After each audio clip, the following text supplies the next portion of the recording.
আজকের মেনুতে আছে ভোগ চালের খিচুড়ি। এর জন্য কাঁচা লঙ্কা, আদা বাটা, গোটা গরম মশলা, পাঁচফোড়ন আর তেজপাতা লাগবে। এখানে শুকনো লঙ্কাটাও অনেকে ব্যবহার করে, কিন্তু আজ আমরা ব্যবহার করিনি। তো প্রথমেই এখানে গ্যাস জ্বেলে নিচ্ছি, তার উপর কড়াইতে একটু সর্ষের তেল দেওয়া আছে। এবার এটা গরম করে নিয়ে এর উপর মশলাগুলো দেব। আর এদিকে মুগ ডালটা ভালো করে ধুয়ে রেখেছি। অ্যাকচুয়ালি মুগ ডাল অনেকে ধোয় না, কিন্তু এখন বাজারে সমস্ত জিনিসই যা ভেজাল, এর জন্য ধুয়ে নিয়েছি। এখানে তেল গরম হয়ে গেছে, তাতে তেজপাতা আর গোটা গরম মশলা, কাঁচা লঙ্কা সব একে একে দেওয়া হচ্ছে। পাঁচফোড়ন, এবার আদা বাটাটুকু দিয়ে দেওয়া হবে। আর আদা বাটাটা এখানে একটু ব্যবহার হলো, আর একটু আদা বাটা যখন খিচুড়িটা হয়ে যাবে তখন একদম খিচুড়ির মধ্যেই দেওয়া হবে, ওটা একদম ভাজা হবে না। এবার এটা ভালো করে ভাজা হয়ে গেলে এর উপর ধুয়ে রাখা আগের থেকে মুগ ডালটা এখানে দিয়ে দেওয়া হলো।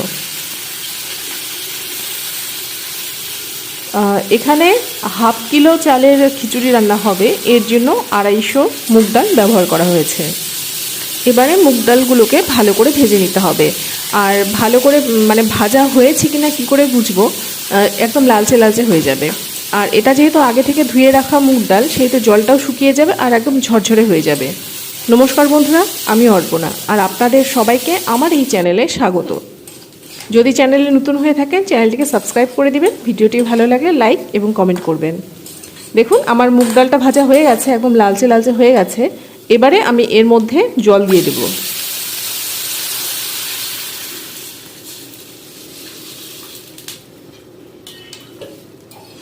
জল দিয়ে এবার ডালটাকে সিদ্ধ হওয়ার জন্য এখানে রেখে দিতে হবে।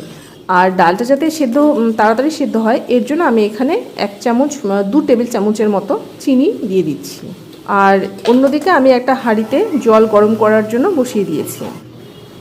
এদিকে আমি হাফ কিলো পরিমাণ মতো বাড়ির ভোগ ধানের আতপ চালটা নিয়ে নিচ্ছি।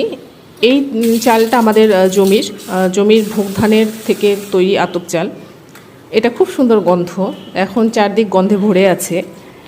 যাই হোক, এই চালটা একটু ভালো করে ধুয়ে নিচ্ছি। আর এদিকে ডালটা পুরো বয়লিং হচ্ছে। ডালটা সেদ্ধ হয়ে গেছে প্রায়, হাফ সেদ্ধ যাকে বলে। হাফ সেদ্ধ হয়ে যাওয়ার পর এবারে এই চালটা এখানে দিয়ে দিব।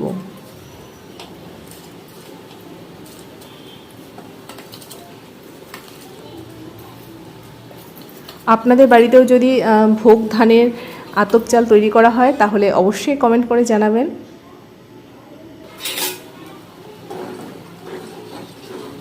এবারে এটাকে একটু ভালো করে নেড়ে নিতে হবে, না হলে তলাটায় গিয়ে, যদি না নাড়া হয় তাহলে তলায় গিয়ে লেগে যাবে।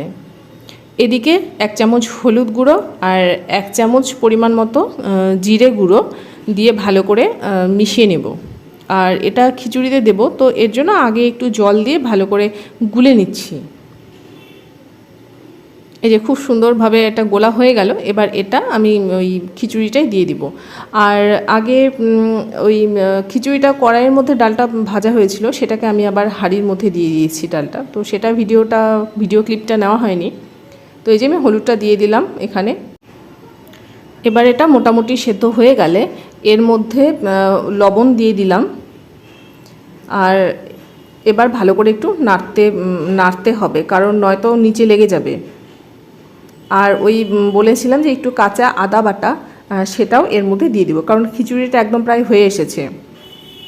আর এবারে এখানে একটু গরম মশলা গুঁড়ো এটা দিয়েও নেড়ে দিচ্ছি।